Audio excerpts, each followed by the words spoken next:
I got everything, yeah. Yeah.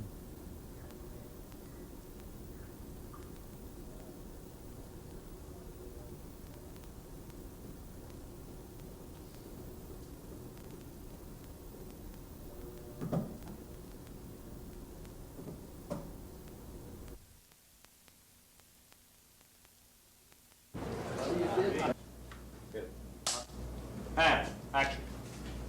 This year, we can give dystrophic kids a miracle. And the miracles start here at 7-Eleven. Very nice. Time. Your time. Great. Okay. I like it. All the way down.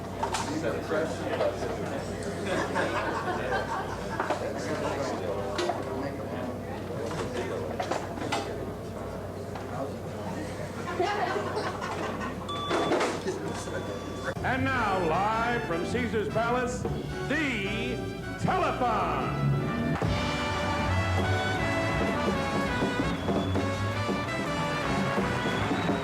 You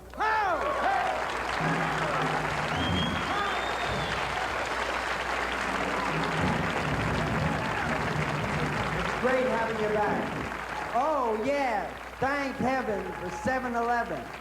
For Matthew, for Christopher, for our Scotty that's not with us anymore. This is theirs. Walk on with hope in your heart, and you'll never walk alone. You'll never walk alone. Good night, and God bless you all. Thank you so much.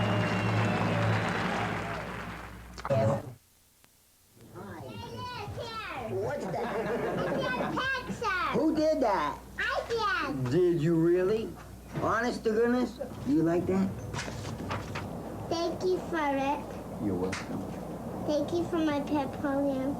You're welcome. Thank you for all Jay's kids. You're welcome. Thank you for the telephone. You're welcome, sweetheart. The dreams of...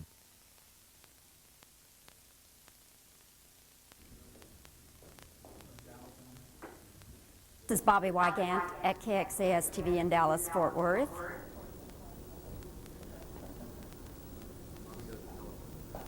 Oh, I know Bobby.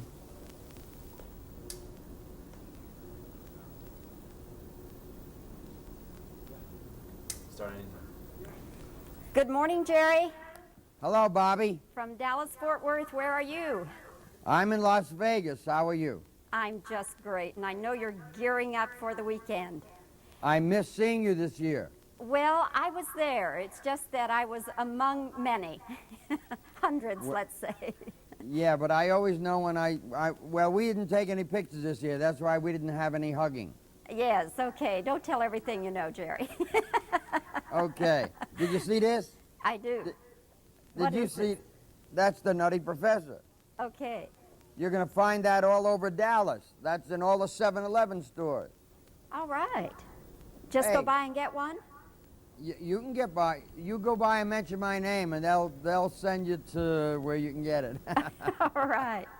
Okay, Jerry, I know that you're gearing up for the big weekend, and let's talk about just a few of the people who are going to be with you this year. Well, we've got some pretty good heavyweights. We've got Frank Sinatra, Sammy Davis, Tony Orlando, Wayne Newton. We've got the Beach Boys. We've got Carol Lawrence, Robert Goulet, Joe Piscopo, Billy Crystal. I wish I could name all of the great performers that are going to be on the show. Donald O'Connor. It's very hard to name them all, Bobby, but we've got some wonderful performers. Well, I would say that's great for openers. Yeah. Jerry, I wonder if it's possible for you at this time to tell us a couple of the advancements that have been made in the treatment and research of neuromuscular diseases since last telethon. Well, since the last telethon, the only inroads that we can talk about is what you're going to hear on the air Sunday night. And it's very exciting information that'll be reported by our research and medical community people. Some very marvelous and very exciting news that tells us that the door is cracking open to the cause and cure. All right. Well, we'll be with both ears open for that. Okay. Jerry, what are your thoughts about the increased number of telethons that we're having now? Well, my thought is a simple one. I want them all to be good. I think that it's important that they're done.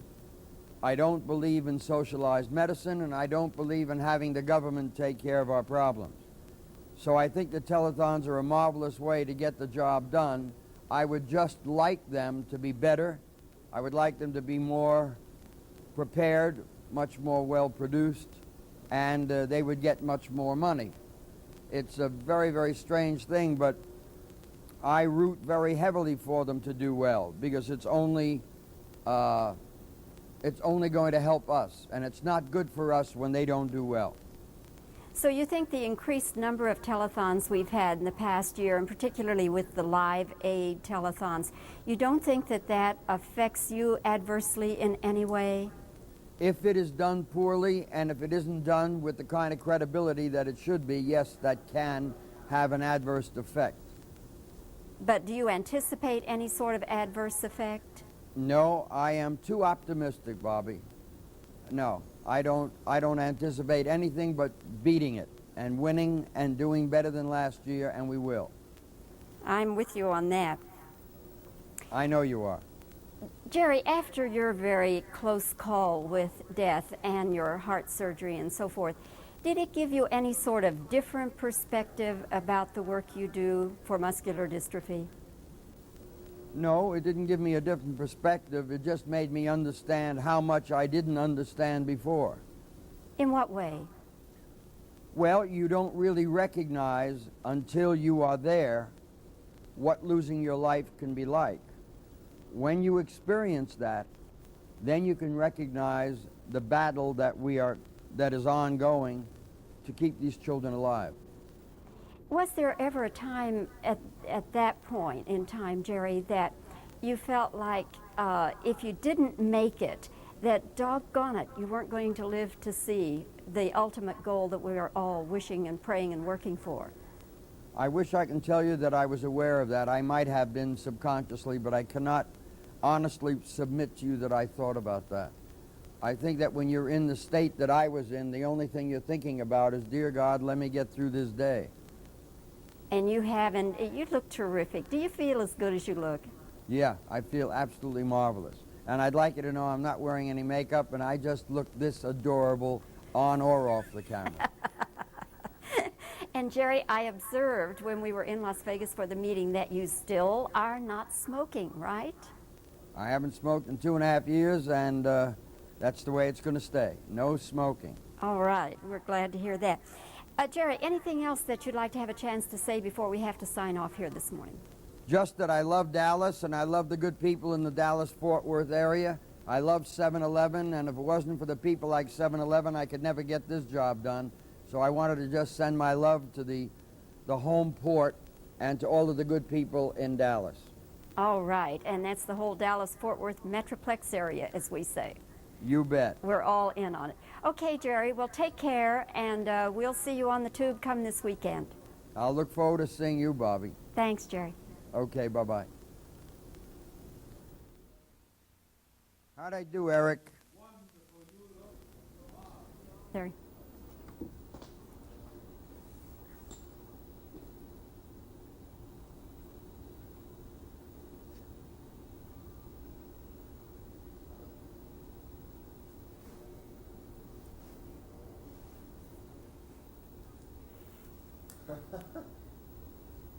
Be easy on Dwight. Okay, you ready? Mm-hmm. Anytime, Bobby. All right.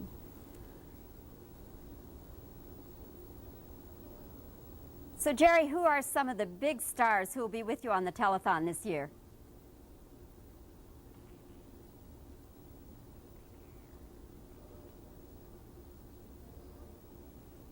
Jerry, can you tell us anything about advancements in research or treatment or whatever in neuromuscular diseases since last year's telethon?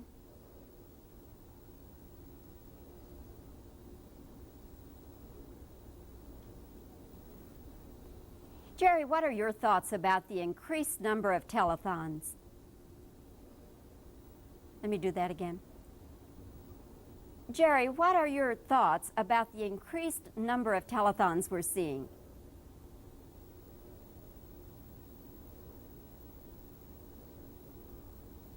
Do you think the Live AIDS telethon will have any effect at all on yours? Is the recent Live Aid telethon apt to have any effect on yours?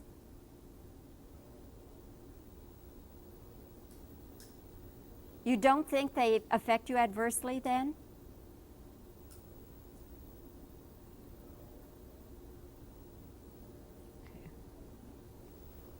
Jerry, after your close call with death and your ultimate... Jerry, after your close call with death and your heart surgery, did you get any different perspective on your work with muscular dystrophy?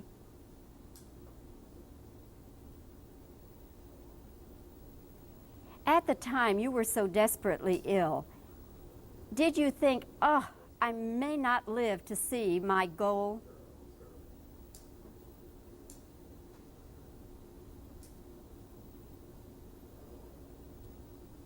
At the time you were so desperately ill, did you have any thoughts about how frustrated you would be if you didn't make it and you didn't live to see your goal of curing muscular dystrophy?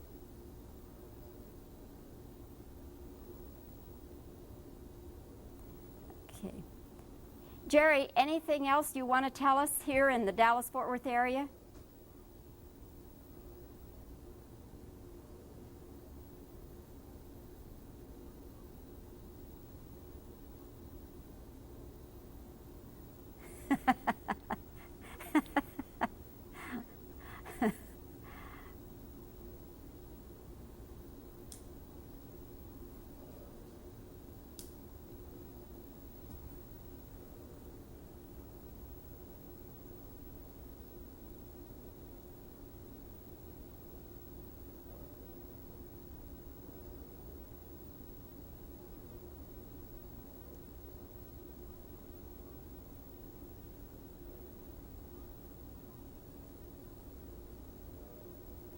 That should do it.